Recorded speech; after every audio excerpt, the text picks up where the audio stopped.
If reports are anything to go by, the West's hypocrisy is showing up once again. The U.S. sanctioned top Russian oil giants, and these are Rosneft and Lukoil and their 34 subsidiaries on Wednesday to cut Moscow's revenue and end the Ukraine war, now in its fourth year. While Germany has condemned Moscow in public, it lobbies Washington to spare the country's Russian arm.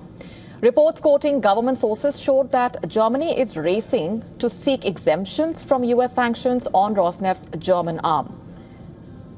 However, there is no official statement from Germany or the U.S. on the exemption lobby.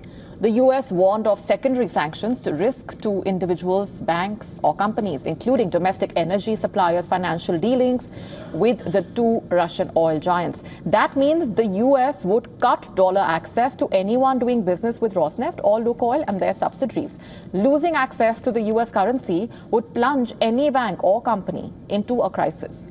Major European countries have significantly cut Russian energy imports over the last few years. However, Germany's race to lobby the U.S. on sanctions exemption shows European countries' dependability on Moscow for their energy needs even now. In fact, the German arm of Rosneft is an essential provider, guiding and processing oil for distribution to gas stations and airports in the largest economy in Europe. What is Germany's exemption lobby based on? German authorities run Rosneft's operations in the country, even as the company is actually owned by Russians. A Reuters report showed that a spokesperson for Germany's economy ministry said the U.S. sanctions should not apply to the domestic arm of Rosneft, as the firm is run by the local authorities. After Russia's full-scale invasion of Ukraine, Germany placed the domestic subsidiaries of Rosneft under trusteeship. However, the country has not nationalized the subsidiaries, leaving the ownership with the Russians. Also, the German arm of Rosneft is not in the U.S. Treasury Department's list of blacklisted subsidiaries.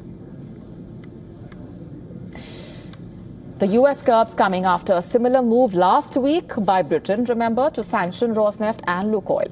However, almost immediately, the UK granted a special license for firms to collaborate with two Rosneft subsidiaries in Germany. Britain justified the move, saying the subsidiaries were under German state control. On the other hand, the British government sanctioned the Vadinar oil refinery in India. That was done as part of the UK sanctions on Russia's two largest oil companies, which own 49.13% of Nayara. The EU had already sanctioned the Indian refinery on July 18.